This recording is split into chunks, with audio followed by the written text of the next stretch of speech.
Վերջապես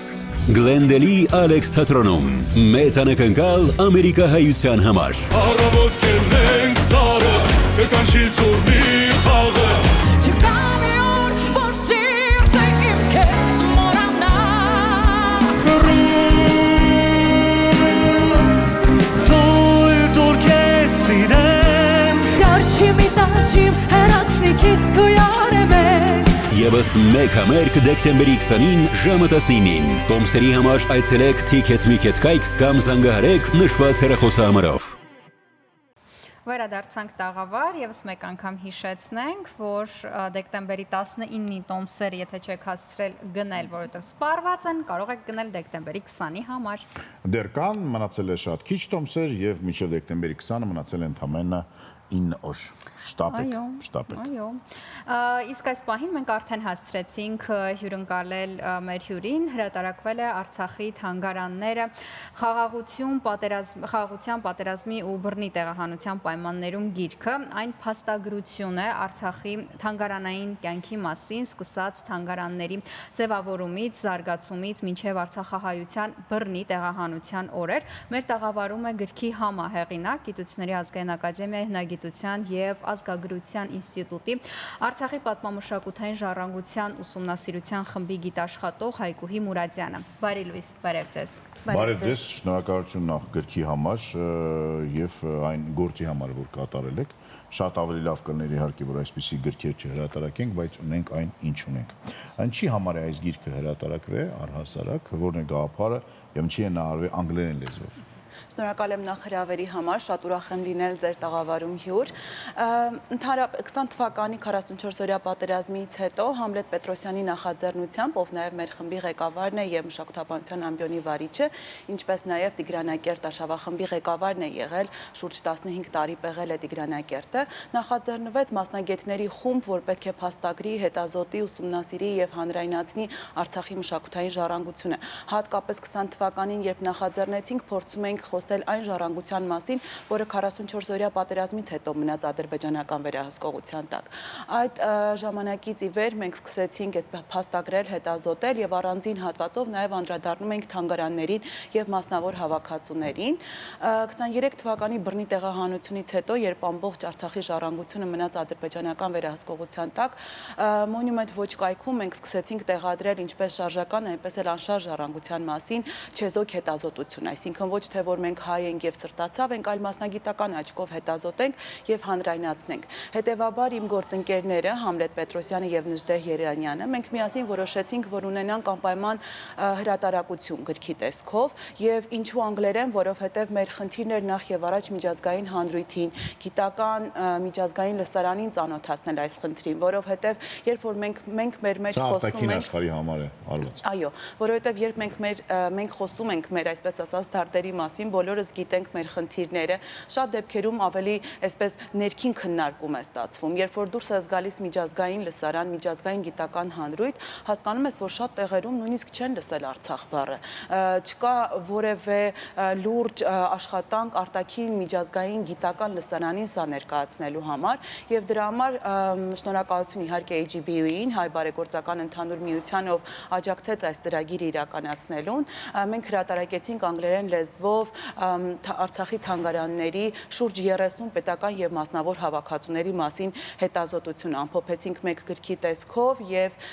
այստեղ ոչ միայն վավերացումն է մասնավոր հավաքածուների եւ պետական հավաքածուների մասին նյութն է, այլ նաեւ փորձել ենք ներկայացնել, թե ինչպես էին ընդհանրապես թանգարանային մշակույթը ձևավորվում Արցախի հանրապետությունում խաղաղության տարիներին։ Մենք սկսել ենք դեռևս խորհրդային շրջանից, այսինքն Լեռնային Ղարաբաղի ինքնավար մարզում այդ խորհրդային քաղաքականությունը ինչպես էր ձևավորում թանգարանային ոլորտը եւ այնուհետեւ Արցախյան առաջին պատերազմից հետո համեմատաբար խաղաղ պայմաններում այդ շուրջ 30 տարվա գործունեությունը ինչպես էր ազդել թանգարանային ոլորտի գործունեության վրա, ինչ թանգարաններ էին բացվել, ինչպես էին դրանք դարձել մշակութային միջավայր, այսինքն ոչ միայն քարացած մշակութային կառույցներ էին, այլ ստեղծում էին մշակութային միջավայր, որտեղ կրթական ծրագրեր էին իրականացվում, ներքին տուրիզմն էր զարգանում, ինչու՞ չէ նաև իհարկե ճանաչված լինելը միշտ խնդիրներ է ստեղծել արտաքին туриզմի զարգացման համար, բայց նաև դրսից էին լինում շատ այցելուներ, հատկապես Շուշիի թանգարանները, Գրիգորի Գաբրիելյանցի անվան երկրաբանական թանգարանը կամ Շուշիի պատկերասրահը, որոնք միջազգային բնույթի, Տիգրանակերտը միանշանակ, այսինքն այստեղ մենք փորձել ենք ցույց տալ այդ մի հատվածով խաղաղության պայմաններում ինչպես էր թանգարանային ոլորտը, թանգարանային կյանքը զարգանում եւ ազդում մարդկանց մշակութային ինքնության, մշակութային կյանքի, մշակութային մոբիլիզացիայի վրա։ Այնուհետև անդրադարձել ենք պատերազմի արդյունքում ադրբեջանական թիրախավորումները, պատերազմի ընթացքում որ հավաքածուներն են տուժել, ինչ վանդալիզմի դեպքեր ենք գրանցել եւ այստեղ պետք է նշենք, որ 20 թվականի 44-օրյա պատերազմից հետո Ադրբեջանի վանդալիզմի դեպքերը ավելի այսպես ցուցադրական էին եւ անվերահսկելի էր։ Նրանք ավերում էին որևէ ցուցասրահ, ռմբակոծում էին օրինակ Արթուր Մկրտչյանի անվան հայրենագիտական թանգարանը Հադրութում եւ դա տեղադրում էին TikTok, Telegram տարբեր ցանցեր, կարծես թե այդ պատերազմական էյֆորիան, այդ անզգուշությունը թույլ էր տալիս եւ իրենք շատ էին հրատարակում, բայց 23 թվականի բռնի տեղահանությունից հետո արդեն դժվար է ֆիքսել, որովհետև այստեղ ադրբեջանական քաղաքականությունը բավականին զգուշավոր է դարձել եւ այլևս նմանատիպ տեսանյութեր շատ քիչ է հանդիպում, այսինքն կամ ոչինչ չի մնացել արդեն պարզապես։ Բայց հանրայնացման հետ կապված ավելի կոնկրետ ինչ-որ քայլեր, ինչ-որ նախագծեր ծրագրում են, ինչ ասել է հանրայնացում հենց միջազգային հանրության շրջանակներում եւ արդյոք այդ տեսանյութերի արխիվացում կա, որտեղ են այդ տեսանյութերը, դրանք ինչ-որ հարց կարող են լուծել, թե էլի ասենց բարձրաձայնումը կլինի, բայց որևէ ինչ-որ արձագանք չի լինի կոնկրետ միջազգային հանրությունից։ Մոնումենտ ոչ խումբը, որի անդամ եմ ես նաև, մենք փորձեցինք 20 թվականից հետո անմիջապես արխիվացնել այդ վիդեոները։ Տեսանյութերը կան։ Խնդիրն այն էր, որ օկտատերերը ադրբեջանական, որոնք հիմնականում կարող են զինվորականներ, քաղաքացիներ, որոնք տեղադրում էին շատ կարճ ժամանակ հետո այդ վիդեոները հեռացնում էին։ Բայց մենք կարողացել ենք դրանք ներբեռնել եւ պահել, ինչ հնարավոր է եղել։ Այսօր դժվար է դա ֆիքսել, որովհետեւ այսօր այդ զգուշավորությունը թույլ չի տալիս հասկանալ շարժական ժառանգության վիճակը, նայեք, անշարժ ժառանգության մոնիտորինգը, երբ որ դու հասանելիություն չունես տարածքին, քիչ թե շատ հնարավոր է հատկապես արբանյակային լուսանկարների միջոցով, որը փայլուն անում է Caucus Heritage Watch-ը, որոնք Քորնելի համալսարանում են, մեր գործընկերներն են, միասին համագործակցում են։ Մենք պարբերաբար տեսնում ենք, որ ինչ-որ բաներ ոչնչացվում են։ Այո, տեսնում ենք, որ շինարարական աշխատանքներ են սկսել, մոտեցել են եկեղեցուն, կարող են քանդել, ահազանգ ենք գրում դրա մասին, կամ օրինակ քանդել են կանաչ ժամը, այդպես ֆիքսեցինք, որ Շուշիի կանաչ ժամ եկեղեցին այլևս չկա եւ բազմաթիվ այդպիսի կառույցներ։ Շարժական ժառանգության դեպքում դա հնարավոր է որևէ կերպ ֆիքսել, հետևել, արձագանքել, հանրայնացնել։ Շարժական ժառանգություն ունի այդ խնդիրը, որ մենք չգիտենք ուր է։ Այսինքն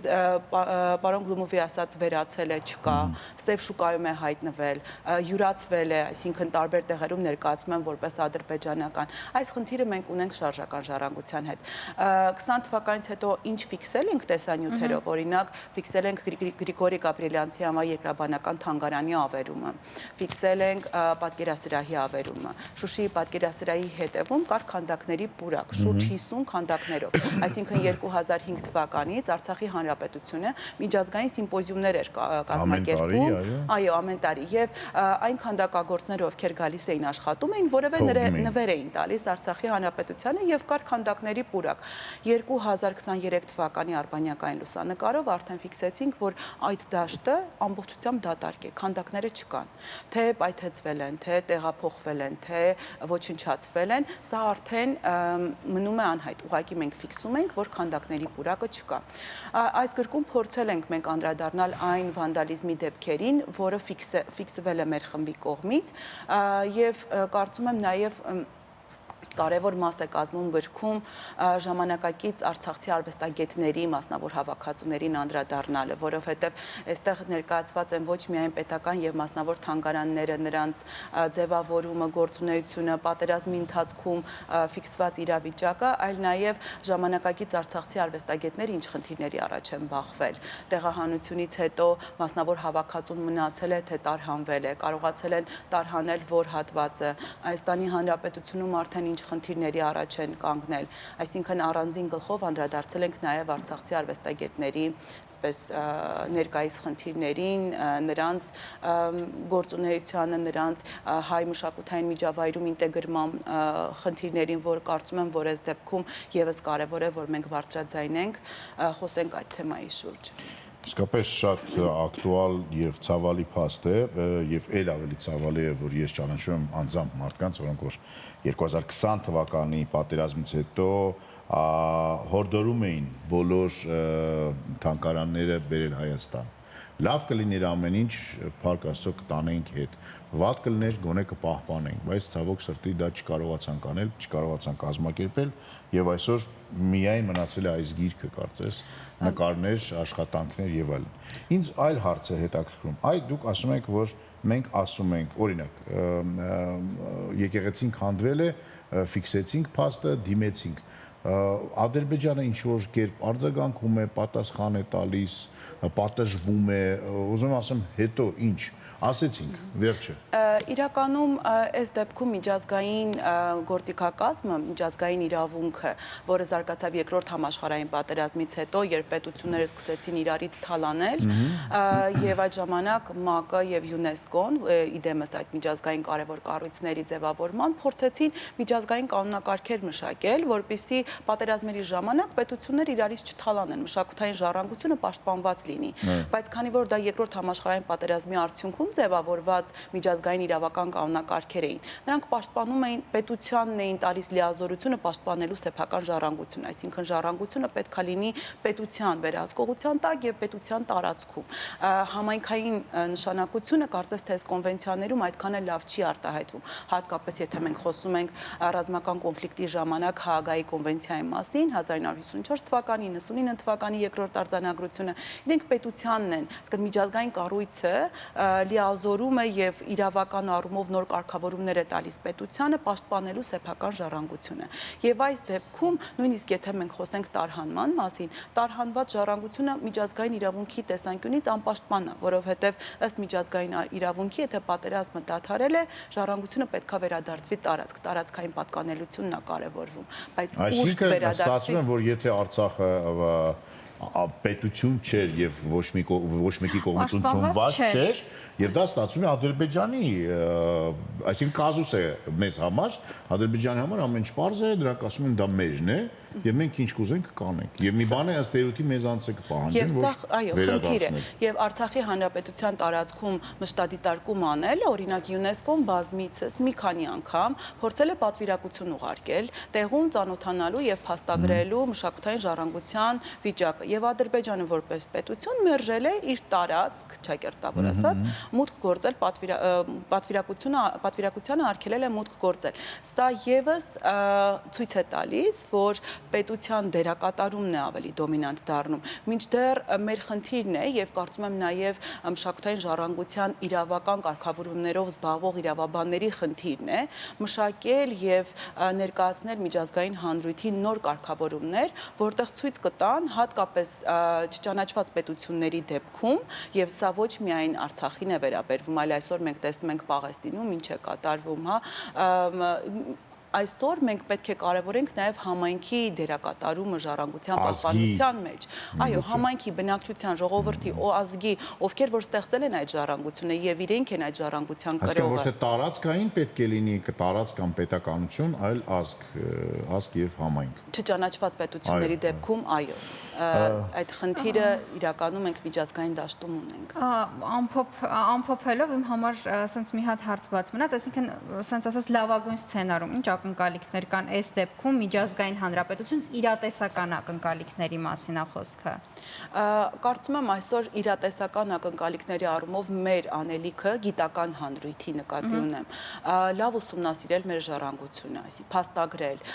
հասկանալ։ Եթե մենք լավ իմանանք մեր ժառանգությունը, կարող կարողանանք տեր կանգնել, պաշտպանել,